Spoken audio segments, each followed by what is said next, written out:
반갑습니다. 하나님의 은혜가 가득한 귀한 수요일 저녁 예배 되길 주님의 이름으로 축복합니다. 오늘은 함께 벌처럼 빛나는 인생이라는 주제로 함께 주님의 말씀 살펴보았으면 좋겠는데요. 옆에 계신 성도님과 이렇게 인사했으면 좋겠습니다. 은혜로 반짝반짝 빛나세요. 우리 이렇게 함께 인사하도록 하겠습니다. 은혜로 반짝반짝 빛나세요. 이렇게 반짝반짝 해주셔서 감사합니다. 아직 해가 뜨기 전임에도 불구하고 어두운 하늘 속에서 태양을 볼 수 있다는 것을 아십니까? 혹은 완전히 해가 졌음에도 불구하고 드리운 어둠 속에서 태양을 발견할 수 있다는 것을 알고 계신가요? 바로 태양빛을 반사하는 태양 반사체가 밤하늘 가운데 떠 있기 때문입니다. 의례짐작 하시겠지만 금성이라는 별이 하나 있습니다. 영어로는 비너스라고도 하는데요. 이 금성이 비너스로 불리게 된 이유는 밤하늘의 어느 시점에 가장 눈에 띄게 반짝거리기 때문입니다. 그리고 이 화려하고 밝은 모습이 신화 속 아름다움의 여신 이 비너스와 비교되면서 고대 로마인들은 금성을 비너스라고 불렀어요. 그만큼 밤하늘에서 반짝반짝 빛납니다. 중요한 것은 이 금성이 혼자서 빛을 내는 존재가 아니라는 거예요. 많은 수많은 별들은 행성이라고 불리는 것처럼 태양과 같이 스스로 빛을 내고 있지만 금성은 태양의 빛을 받아서 반사시키는 반사체입니다. 그렇기 때문에 어두운 밤하늘에서 우리가 금성을 보고 있다는 것은 태양계 내에 여전히 태양이 존재한다라는 것을 볼 수 있다는 것이죠. 한날은 저희 첫째 이준이가 저에게 이런 질문을 하는 거예요. 아빠, 낮에는 왜 수많은 별들이 보이지 않을까요? 이렇게 혹시 알아요? 라고 하는데 그 눈빛을 보니 답을 알고 있는 것 같아요. 그래서 제가 그 자존감을 세워주고 싶어서 글쎄 아빠는 잘 모르겠다. 왜 그럴까? 라고 했더니 우리 이준이가 아빠 책 좀 읽어. 그것도 몰라? 막 이렇게 이야기하는 거예요. 그때 아들과 막 이런저런 별에 대해서 막 찾아보다가 문득 왜 금성은 이렇게 반짝반짝 빛나고 있을까라고 궁금해지기 시작했습니다. 그래서 여러 가지를 좀 찾아봤어요. 이 시간이 천체 물리학 시간은 아니지만 좀 같이 고민해 봤으면 좋겠는데요. 금성은 왜 반짝거리면서 다른 별보다 더 밝게 보이고 있을까요? 저는 그렇게 생각해 봤어요. 태양과 거리가 가까워서 그런가? 라고 생각을 해 봤어요. 그런데 이 태양계 내에 많은 행성들이 존재하는 것처럼 금성보다 태양에 더 가까운 행성 하나가 있습니다. 수성이죠. 그런데 수성은 보이지 않고 금성이 보이고 있는 거예요. 태양에 가깝다고 밝은 것 같지는 않습니다. 그럼 반대로 제가 이렇게 생각한 거예요. 수성보다 금성이 지구에 가깝기 때문에 잘 보이는 건가? 라고 생각을 해봤어요. 요즘에 챗GPT가 참 많이 활성화되어 있습니다. 많은 정보들을 종합하면서 알아갈 수 있는데 제가 챗GPT에게 물어본 거예요.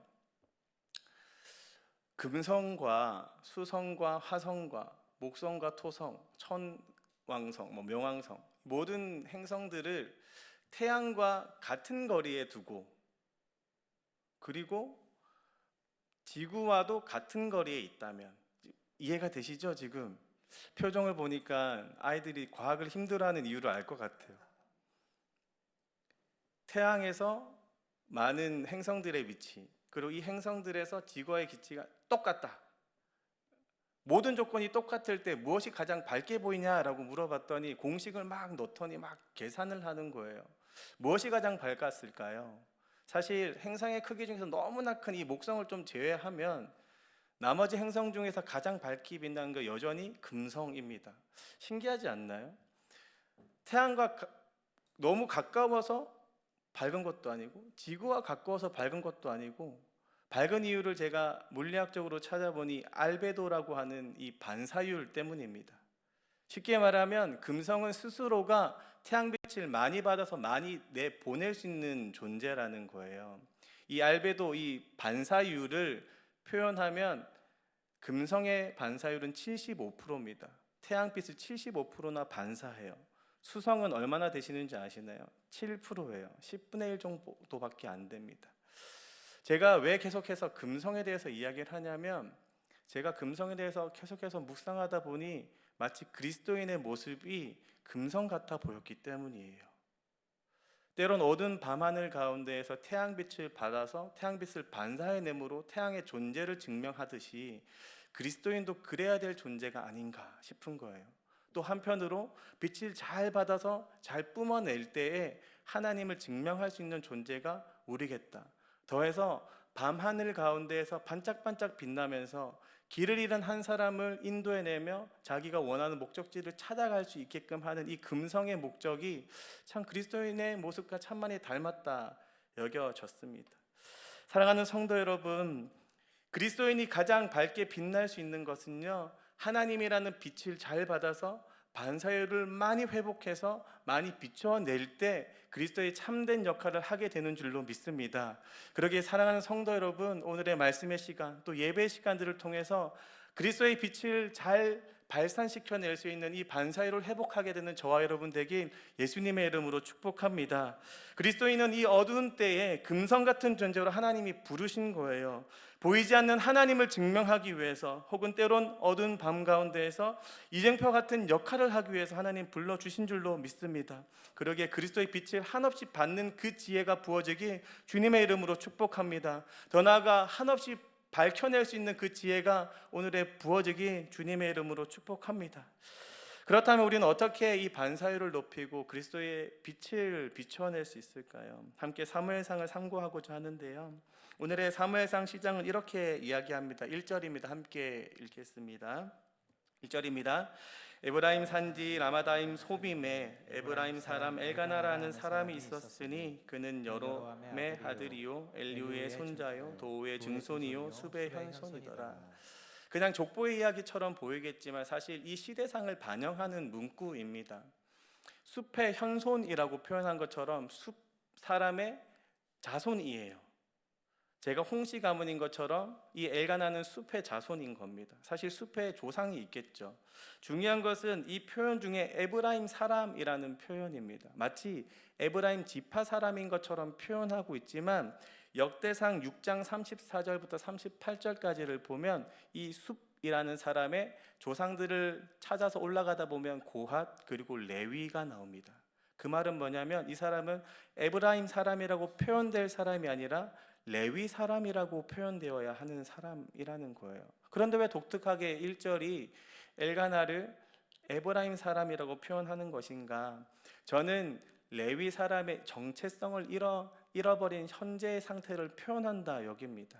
그 말이 뭐냐면 레위 지파인으로서 제사장 직분 혹은 진짜로 성막 주변에서 제사가 잘 일어날 수 있도록 봉사의 직분을 지켜가야 될 사람이 그 정체성을 잃어버린 상태라는 거예요. 사실 사사기에서부터 연속성 있게 이 사무엘상을 읽어보면 영적으로 어두운 시대였음을 우리가 알 수 있습니다. 그리고 예배의 자세가 많이 무너졌고 사람들이 예배에 대한 자세가 무너져서 예배의 처소를 찾지 않고 가정에서 예배드리는 모습을 보게 되어요. 미가의 제사장 혹은 단지파의 일들을 사사기 17장부터 21장까지 보시면 그것을 알 수 있습니다. 중요한 것은 사람들이 예배 초소에 찾아가지 않음으로 인해서 레위 사람들이 살 법이 없어졌다는 거예요. 그러다 보니 돌아다니면서 이곳저곳 떠도는 떠돌이 생활을 하기 시작했다라는 겁니다. 그래서 이 라마다임 소빔이라는 한 곳에 거주하게 되었다 지금 이야기하고 있는 거죠. 중요한 것은 이 엘가나가 하나님 앞에 예배의 자세를 세워가는 사람인 것처럼 보이겠지만 오늘의 본문을 보면 예배의 마음이 많이 사라져 있는 상태라는 거예요. 문화대로 레위 지파가 홀대 속에서 여전히 각자의 삶을 살아가고 있는 이 상황 속에서 어쩌면 라오스에서 우리가 찾게 되는 화전민처럼 떠들고 떠도는 삶을 통해서 자신의 직분과 역할을 잃어버렸을 뿐만 아니라 참된 예배의 마음조차도 잃어버린 상태에서 형식적인 예배만 드리고 있는 모습처럼 사실 비추어집니다. 그런 어두운 시대를 지금 1절과 2절이 이야기하는 거예요. 2절 함께 읽겠습니다. 그에게 두 아내가 있었으니 한 사람은 이름이 한나요 한 사람의 이름은 브닌나라. 브닌나에게는 자식이 있고 한나에게는 자식이 없었더라. 단순히 이 이야기가 아이가 없는 사람의 이야기 같지만 제 눈에는 계속해서 예배적 관점이 좀 보입니다. 한번 3절 보실까요? 이 사람이 매년 자기 성읍에 나와서 실로에 올라가서 만군의 여호와께 예배하며 제사를 드렸는데, 분명히 시점이 예배의 시점이라고 표현하고 있어요. 그리고 4절 한번 읽겠습니다. 엘가나가 제사를 드린 날에는 이라고 이야기해요. 그리고 어떤 일이 벌어질 텐데 그날이 언제라고요? 예배를 드린 날이라고 지금 이야기하는 겁니다. 또 한번 7절 읽어볼까요? 매년 한나가 여호와의 집에 올라갈 때마다라고 이야기해요. 어떤 일이 지금 사무엘상에 기록되고 있는데 이 일이 매년 제사를 드리던 날에 벌어지고 있는 이야기다라고 지금 표현하고 있는 겁니다. 우리가 때로 주일에 가장 긴장하는 때가 있습니다. 예배로 오는 날이 가장 예민할 때가 있고, 혹시 예배를 드리고 돌아가는 길이 오히려 더 강팍해져 있는 때를 보게 됩니다. 동일한 사건이 지금 발생되고 있다라고 이야기하는 거예요.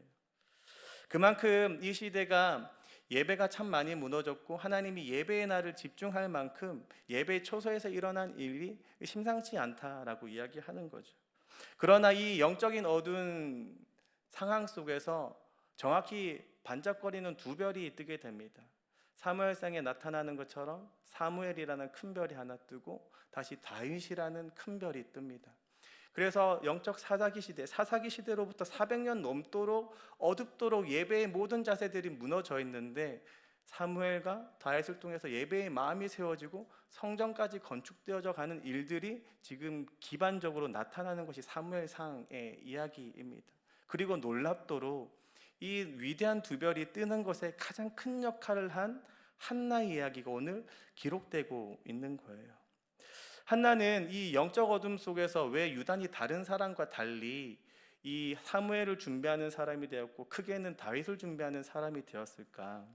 저는 본문을 보면서 스스로를 점검하고 또 영적 자가진단표를 한번 만들어 보았습니다. 제가 3가지 정도를 만들어 보았는데, 이것을 함께 좀 살펴보시면서 어두운 시대에서 내가 어떻게 빛날 수 있을까를 한번 고민해 보는 시간이 되었으면 좋겠습니다.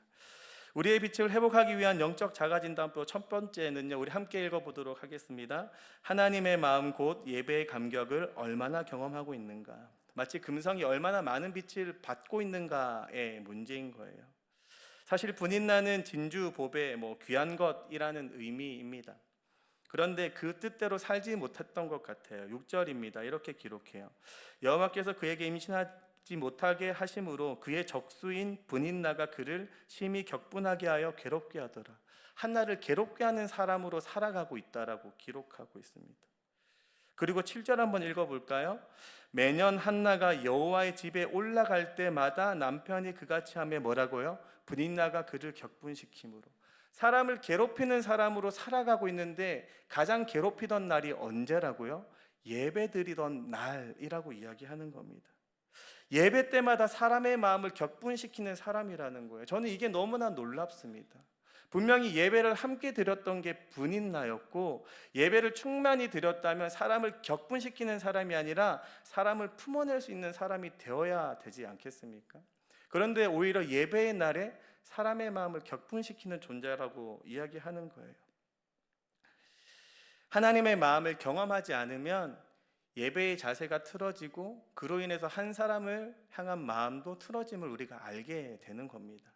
사실 분인나는 자존심이 참 낮았던 사람이에요. 2절을 보면 두 아내가 있었는데 첫째는 한나고 둘째는 분인나라고 순서대로 기록합니다. 이 말이 뭐냐면 분인나는 둘째 부인이라는 거예요. 그런데 첫째 부인이 아이를 못 가졌다는 거잖아요. 그죠? 둘째 부인은 아이를 가졌어요. 근데 한번 상상해 보세요. 사라 이야기를 한번 우리가 비교해 볼까요? 사라는 아이가 없었고 둘째 부인은 하갈은 이스마엘을 낳았습니다. 그런데 누가 누구를 괴롭혔을까요? 사라가 하갈을 괴롭힙니다. 사실은 한나가 분인나를 괴롭혀야 인간적으로 옳다라고 보이는 거예요. 상황적으로. 그런데 오늘의 본문을 보면 오히려 격분시켜야 할 한나는 그대로 있고 분인나가 괴롭히는 것을 보게 됩니다. 예배를 드린 이후에 한나의 마음은 정죄되어 있고 분인나는 정죄되어 있지 않은 겁니다. 사랑하는 성도 여러분, 예배 시간은요, 우리의 모난 모습이 가다듬어지는 시간인 줄로 믿습니다. 기도는요, 나의 결핍을 채우시는 하나님을 경험하는 시간입니다. 분인나가 아무리 자기가 둘째 부인으로서 자존감이 좀 낮고 사람에 대한 어떤 나쁜 마음이 있을지라도 하나님 앞에 예배를 드렸다는 그 마음이 정제되어지고 오히려 한나를 이해하고 한나를 공감하고 자식이 없는 것을 함께 애통하고 슬퍼해야 한다라는 것입니다. 그럼에도 불구하고 사람의 자질만 보이는 것이죠. 아내로서 갖추어야 할 아들이 없다라는 이 자질이 보여서 괴롭히는 사람이 되었고, 또 남편이 더 사랑함을 보면서 자기의 자존감을 낮은 자존감을 더 드러내는 사람이 되어 있다는 겁니다. 사랑하는 성도 여러분, 예배에서 감격을 잃어버리면 사람을 대하는 자세가 변화되게 됩니다. 그런데 제가 우리 온사랑교회에 오면서 너무나 놀라운 것은 예배 때 나오시는 표정들을 볼 때마다 너무나 밝게 빛나요. 사람들을 너무나 아름답게 대하는 모습들이 있습니다. 분명 우리의 예배 가운데 하나님이 큰 감격으로 역사하시는 줄로 믿습니다. 하지만 원하고 바라기는 더 큰 감동을 누리는 예배가 되길 주님의 이름으로 축복합니다. 더 큰 하나님의 감동을 경험하고 사람을 더욱더 품어낼 줄 아는 온사랑교회의 모든 지체들 되길 주님의 이름으로 축복합니다. 우리의 빛을 회복하기 위한 영적 자가진단표 두 번째를 함께 살펴보겠습니다. 함께 읽겠습니다. 기도의 자리를 전심으로 찾고 있는가? 마치 금성이 빛을 발산하기 위해서 얼마나 태양을 의지하고 있는가에 대한 이야기와 같습니다. 엘가나는 하나님이 소유하셨다, 하나님이 마련하셨다, 이런 의미입니다. 매년 제를 드림으로 하나님 앞에 나아갔던 사람, 예배를 드렸던 사람입니다. 이 매년제는 서원이나 감사의 목적이 좀 있어요.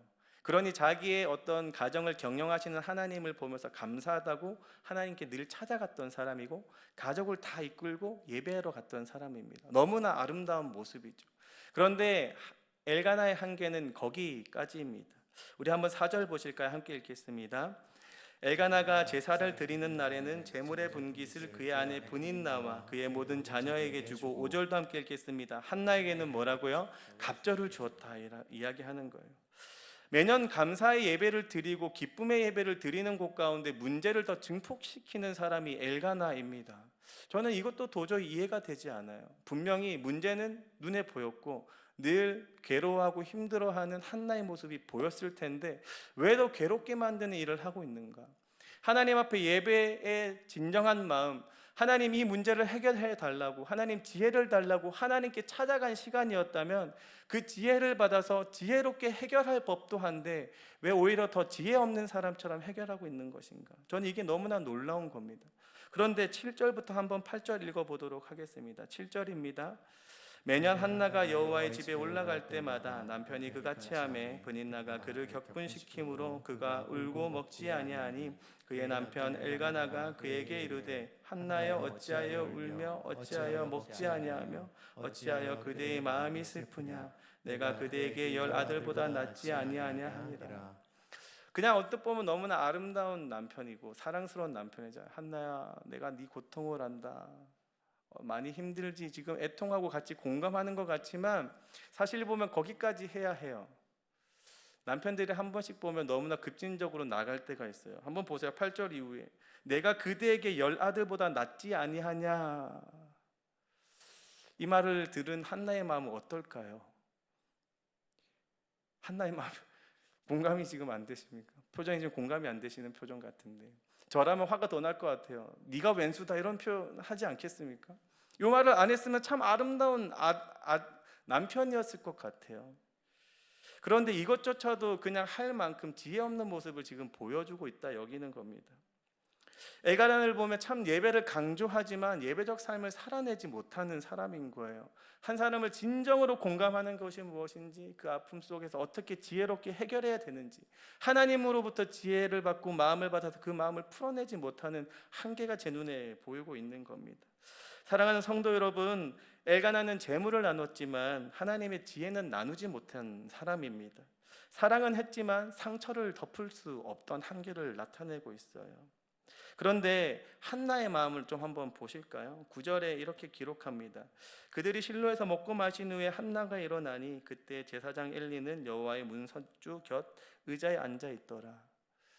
한나와 엘가나가 참 비교가 되는 것은 예배적 마음입니다. 어떤 마음의 자세로 지금 하나님 앞에 섰는가, 어떤 전심의 마음으로 하나님 앞에 섰는가의 차이예요. 오늘의 성경을 보시면 먹고 마신 후에 다시 하나님을 찾아가는 한나의 모습이 기록되어 있습니다. 사실 제사가 끝난 이후에는 먹고 마심으로 제사가 종결되어야 합니다. 그럼에도 다 끝나는 그 시점에 하나님 앞에 다시 찾을 만큼 자기의 문제를 하나님 앞에 내어놓고 문제를 해결받고자 하는 한나의 전심이 지금 이 본문 가운데 기록되어 있는 것이죠. 전심이 빠진 상태로 하나님 앞에 그냥 들러리처럼 서 있다가 예배가 끝나서 뭔가 신용을 하는, 사랑하는 신용하는 이 엘가나의 모습과 한나의 모습이 지금 비교가 되십니까? 10절은 또 한나를 이렇게 기록합니다. 한나가 마음이 괴로워서 여호와께 기도하고 통곡하며.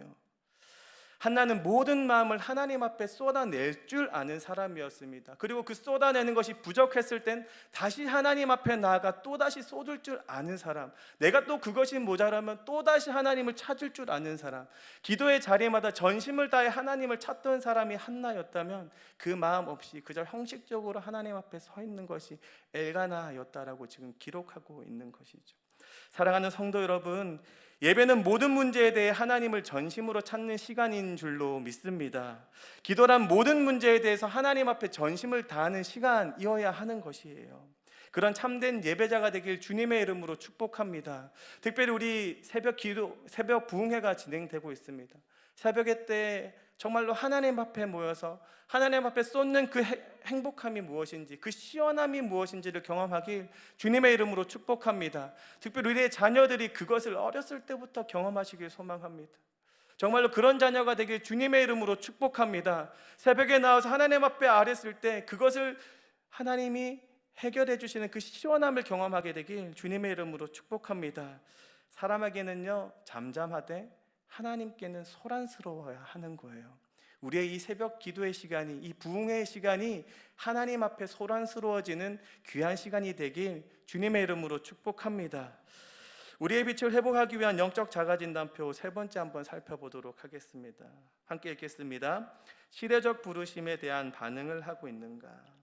마치 금성은 왜 밤하늘에 존재하고 빛을 내고 있냐라는 거예요. 엘리의 원래 의미는 나의 하나님, 주께 속한 자라는 의미입니다. 사실 저는 오늘의 본문에서 가장 충격적인 인물이 엘리예요. 제가 목회자라서 그런지는 모르겠지만 엘리의 모습이 더 예사롭지 않습니다. 12절부터 13절 함께 읽도록 하겠습니다. 12절입니다. 그가 여호와 앞에 오래 기도하는 동안에 엘리가 그의 입을 주목한즉 한나가 속으로 말하매 입술만 움직이고 음성은 들리지 아니하므로 엘리는 그가 취한 줄로 생각한지라. 사람을 보면서 그 마음을 공감하지 못하고 그 마음의 중심의 근심을 찾아내지 못하는 이 제사장의 한계가 저는 너무나 마음 아픈 거예요. 사실 매년 한나를 보았을 겁니다. 어쩌면 그 제사 드리는 곳에 술 취한 사람이 여러 번 왔을지도 모르겠어요. 그래서 그냥 직관적으로 술 취한 사람이라고 생각했고 술을 끊어라 라고 이야기했겠죠. 그러나 저는 왜 마음이 아프냐면 정말로 하나님이 부르신, 시대적으로 어두운 상황 속에서 하나님의 마음을 경험하고 그 하나님의 마음을 전해야 하는 제사장이었다면 술 취한 사람이 비록 하나님 앞에 서 있을지라도 왜 술 취했냐, 그 외면적인 것을 보고 판단하는 사람이 아니라 왜 얼마나 하나님을 찾을 때에도 술에 취할 만큼 고통스러웠을까? 이 사람이 무엇 때문에 무슨 문제로 이렇게 술 취했을까? 그 사람의 아픔과 내면의 그 슬픔을 바라보는 사람이 이 제사장의 모습이 되어야 되는데 그 모습이 비춰지지 않는다는 게 저는 너무나 충격적인 거예요. 하나님과 가까이 있도록 사실 부름받은 사람입니다. 9절을 보면은 엘리는 여호와의 전 문설주 곁에 있었다라고 해요. 하나님과 가장 가까이 있었음에도 불구하고 하나님의 마음을 가장 경험하지 못하고 있는 사람이 바로 엘리인 거죠. 이 모든 상황이 이 영적 사사시대로부터 영적 어두운 시대가 지속되고 있다라고 끊임없이 지금 본문이 이야기하고 있는 거예요. 제가 목회자로서 가장 예민한 부분이 두 가지가 있습니다. 하나는 뭐냐면 영적 민감도가 무너지는 거예요. 제 마음 가운데 하나님의 마음이 경험되어지지 않거나 혹은 하나님의 뜻이 무엇인지를 분별하지 못하는 걸 가장 두려워해요. 뿐만 아니라 예배의 감격이 사라지는 것을 더 두려워합니다. 왜냐하면 제 모든 영적 민감도는 예배의 감격에서부터 되살아나기 때문입니다. 그런 늘 긴장 속에서 이 목회자 삶을 살아갑니다. 그런데 우리 교회에 오면서 제가 너무나 행복한 것은 각 사역을 하는, 특히 예배 앞에 서 있는, 봉사의 자리에 서 있는 우리 교육자들의 모습을 보고 있으면 너무나 감사해요. 어떻게든 처절하게 하나님 앞에 전심으로 서고 누구보다도 예민하게 영적 민감도를 체크하는 모습들이 보입니다. 더 감사한 건 우리 목사님이 늘 그러세요. 기도하는 모습, 말씀하시는 모습, 하나님 앞에 정말로 올바르게 서고자 하는 거예요. 그런데 오늘의 본문은 하나님께로 부름받았고 시대적 부름, 소명이 있는 자가 하나님의 마음을 경험하지 못한다는 게 얼마나 아이러니하고 얼마나 슬픈 모습입니까? 그런데 한나는 어떠합니까? 우리 한번 11절 읽도록 하겠습니다. 11절입니다. 서원하여 이르되 만군의 여호와여, 만일 주의 여종이 고통을 돌보시고 나를 기억하사 주의 여종을 잊지 아니하시고 주의 여종에게 아들을 주시면 내가 그의 평생에 그를 여호와께 드리고 삭도를 그의 머리에 대지 아니하겠나이다. 엘리가 이 기도하는 모습이 지금 이해가 되십니까? 하나를 달라고 기도를 하는데 하나를 다시 드리겠다고 이야기하는 거예요. 남는 게 있나요? 자기한테? 왜 이런 기도를 드릴까? 가장 필요한 게 아들인데 아들을 다시 내어주겠다. 저는 계속해서 본문을 묵상하는데 아들을 내어줘야 될 시대적 부름을 한나가 경험하고 있다 여겨지는 거예요. 한나의 마음 가운데는 예배의 모든 자세가 무너진 세상이 보였고 오늘의 가정이 보이고 있는 거예요. 이 영적 어두움을 물리칠 수 있고 이 영적 어두움을 깰 수 있고 그리스도의 빛이 비춰지듯이 하나님이 비춰질 시대에 내 아들이 사응받았으면 좋겠다라는 그 시대적 부름에 하나님께 응답하는 모습이 기도의 내용이 아닐까 생각해 보게 됩니다. 사랑하는 성도 여러분, 한나가 아들이 없었던 것처럼 하나님은 영적인 아들을 잃어버린 시대였습니다. 한나는 반대로 나의 아들을 하나님께로 드리고 그 인재가 하나님 앞에서 온전히 성장하고 이 어두운 세상 가운데 하나님의 소명을 받아서 제 기능을 찾고 말씀을 온전히 전하고 하나님의 소명을 다할 수 있는 참된 하나님의 사람이 되어서 이 모든 세상 가운데 어둠을 물리쳤으면 좋겠다라는 이 시대적 부름의 소명을 한나는 지금 경험하고 있는 거예요. 사랑하는 성도 여러분, 예배 때마다 우리는 그것을 하나님 앞에 경험해야 하는 존재인 줄로 믿습니다. 하나님이 이 시대 가운데 우리를 어떻게 사용하고 싶으신 건지, 우리를 통해서 어떤 빛을 비추어내고 어떤 회복을 일으키고 싶으신 건지 이것을 경험하게 되는 저와 여러분 되길 예수님의 이름으로 축복합니다. 비록 내가 가질 수 있는 게 단 한 가지라도 없을지라도 하나님 앞에 모든 내어드리는 그 자세로부터 하나님께서 원하시는 가장 밝은 빛이 비춰지는 줄로 믿습니다. 그 소명의 그 부르심을 이해하고 응답하게 되는 저와 여러분 되길 예수님의 이름으로 축복합니다. 말씀을 정리하고자 합니다. 우리는요, 빛의 원천이 아니라 빛을 반사하는 반사체의 인생을 살아가야 합니다.